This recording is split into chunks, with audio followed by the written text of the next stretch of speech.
Welcome to parallel school of life. दोस्तों, new you in 30 days ये कैसे हो बिंदास ज़िंदगी के विजिट प्रोग्राम का हिस्सा है। तो हम लोग देखेंगे अभी कि आज कौन सा कदम हम उठाएं कि हमारी ज़िंदगी में एक ड्रामेटिक चेंज आए। आप अपनी ज़िंदगी को पूरी तरह बदल सकते हैं, लेकिन छोटे छोटे बदलाव होते हैं। ज़िंदगी रातों रात नहीं बदल जाती, लेकिन इन 30 दिनों में जो हमने बताए हैं वैसे अगर एक्सपेरिमेंट आप करते रहें तो आप देखना बिल्कुल नए इंसान बन जाएंगे। वही तो हमारा मकसद है। तो आज का स्टेप है डोपामाइन फास्टिंग। डोपामाइन क्या चीज़ है? आपके दिमाग में जब भी आप कोई एक्साइटमेंट चाहिए होता है, वो डोपामाइन आता है तो आपको खुशी महसूस होती है। तो डोपामाइन कहाँ से मिल सकता है हमको ये मालूम पड़ता है कि जैसे अल्कोहल लिया तो डोपामाइन हो सकता है, आपने कोई खबर सुनी, एंटरटेनमेंट अपने गैजेट के साथ लगे रहे, वहाँ पे डोपामाइन हो सकता है। आप स्मोक करते हैं, उसमें डोपामाइन हो सकता है। तो यहाँ पे हम लोग बात कर रहे हैं डोपामाइन फास्टिंग में मेनली डिजिटल डिटॉक्स। बहुत सारे ऐसे लोग होंगे जिनको किसी तरह के एडिक्शन नहीं होंगे। हम एडिक्शन किसको बोलते हैं? हम मानते हैं कि स्मोकिंग करना या ड्रिंकिंग करना ये एडिक्शन होते हैं। एडिक्शन कई तरह के होते हैं। अगर आप लगातार अपने गैजेट से चिपके हुए रहते हैं और आपको अपने आप के साथ वक्त गुजारने को ही नहीं मिलता, आपको अपने आसपास के हालात के बारे में ही नहीं पता है, और फैमिली में लोग एक ही रूम में बैठे हैं लेकिन उनका कांटेक्ट नहीं हो पा रहा है, वो सूडो कांटेक्ट है, तो ये सब चीज़ें आगे चल के अगले 10 सालों की सबसे बड़ी प्रॉब्लम क्रिएट करने वाली है। अगर आपने इस पर ध्यान नहीं दिया तो आपको मालूम भी नहीं पड़ेगा कि आपने किस किस तरह के खतरों को इनवाइट कर लिया है।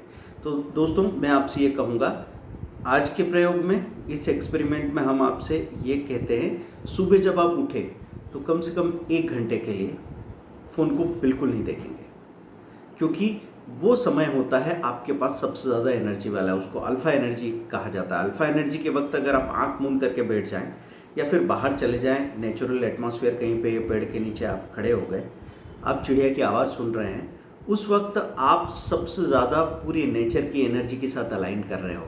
उस वक्त आप अपने पूरे दिन में सबसे ज़रूरी काम, सबसे महत्वपूर्ण काम को याद करके उस पर दिमाग लगा सकते हो, उसमें डिसीजन ले सकते हो, और पूरा दिन आपका एक सही दिशा में जाने वाला है कि शाम तक मज़ा आ जाएगा आपको कि क्या दिन था। दोपहर में खाना खाने के बाद, या खाना खाने के बाद छोड़िए, मैं कहूँगा कि ये 4 से 5 बजे के आसपास, 3 से 5 बजे के बीच में कहीं 1 घंटा आप गैप कर दीजिए। उस वक्त सबसे ज़्यादा लोग फ़ोन पे होते हैं। मैं कह रहा हूँ उस 1 घंटे में एक बार फ़ोन छोड़ दीजिए आप। जैसे ही आप फ़ोन छोड़ेंगे, आपको सबसे इम्पोर्टेंट काम जो ज़रूरी है वो याद भी आ जाएगा, और ये जो छोटे छोटे गैप मिलते हैं ना, वहीं तो आप अपनी ज़िंदगी के सबसे बड़े डिसीजन लेते हैं। आपके अंदर कोई नया ख्याल अचानक से फ्लैश होता है, उसको फ्लैश होने का टाइम ही नहीं मिल रहा, गैप ही नहीं मिल रही। फिर रात को सोने से 1 घंटे पहले आप फ़ोन को छोड़ दीजिए। रात को सोते सोते लोग फ़ोन में लगे रहते हैं। अगर उन्होंने प्लान किया है कि वो 12 बजे सोने वाले हैं, तो पता नहीं कब 2 बज जाएगी रात की, उनको नींद नहीं आएगी।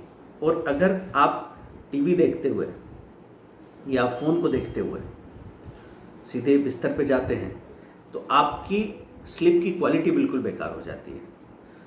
आपको स्लीप में जाने के लिए, एक डीप स्लीप में जाने के लिए एक एटमॉस्फेयर की ज़रूरत होती है। ऐसा कहा जाता है कि आप लाइट वगैरह डिम कर लो। पहले था ना कि जब लाइट्स नहीं थी तो 6-7 बजे अंधेरा होने से लेकर 10 बजे तक आदमी अच्छा खासा गहरी नींद के माहौल में चला जाता था। रात को 10 बजे से लेकर सुबह 5 बजे तक गहरी नींद निकालता था, सुबह सुबह एक अच्छे दिन की शुरुआत करता था। अब यही प्रॉब्लम हो रही है कि हमको सफिशिएंट नींद नहीं मिल रही है। आप सोचेंगे कि 8 घंटे 10 घंटे भी हम तो सोते हैं, लेकिन स्लीप की क्वालिटी, शुरू में आपका REM फेस होता है, रैपिड आई मूवमेंट फेस, और उसके बाद में गहरी नींद आती है जिसमें सपने नहीं आते। तो वो गहरी नींद आजकल लोगों को सुबह सुबह आने की बात हो रही है, 8 बजे से लेकर 10-11 बजे तक। तो वो नींद की क्वालिटी आपकी बन नहीं सकती। इसलिए मैं आपसे कह रहा हूँ कि क्या करना है आपको, हर रोज़ सुबह, दोपहर और शाम को 1-1 घंटा कम से कम आपने फ़ोन को छोड़ दिया, और आपकी फैमिली ने एक दिन के लिए, सैटरडे हो या संडे हो, फ़ोन को बिल्कुल बाजू में रख दिया। आप कहीं घूमने जाते हैं ना, फ़ोन को बाजू में रख दीजिए, थोड़ी देर के लिए आप बोर होंगे, फिर आपका दिमाग ढूंढ लेगा कि क्या किया जा सकता है। आप कोई खेल ढूंढ लेंगे, आप कोई बात करने लग जाएंगे और किसी अपने को फ़ोन लगा लेंगे। मतलब आप फ़ोन में सर्फिंग न करें, फ़ोन नहीं लगाने की बात करूं तो मैं चलो फ़ोन से दूर ही हैं आप, तो कुछ और ऐसा ढूंढ लेंगे जिससे आपको मज़ा आ जाएगा। तो दोस्तों, पैरेलल स्कूल का ये एक्सपेरिमेंट सबसे ज़्यादा इम्पोर्टेंट है और आगे आने वाले कई खतरों से बचाने वाला है। इस पे हम डिटेल में भी आगे कहीं बात करेंगे। फ़िलहाल हमने बात की एक दिन डिजिटल डिटॉक्स, पूरी तरह कोई भी डिजिटल मीडिया के संपर्क में आप नहीं आएंगे और दिन में 1-1 घंटे 3 बार आपको गैप लेनी ही लेनी है। फिर हमको बताइए आपकी लाइफ में क्या फ़र्क आता है। अगले वीडियो के लिए तैयार रहिएगा। नेक्स्ट वीडियो में हम किसी नई एक्सपेरिमेंट के साथ आएंगे और ये एक्सपेरिमेंट डे टू डे आपकी ज़िंदगी को बदलते जाएंगे। कैसा लगा आपको, हमको ज़रूर फीडबैक दीजिए और शेयर कीजिए मैक्सिमम लोगों के साथ।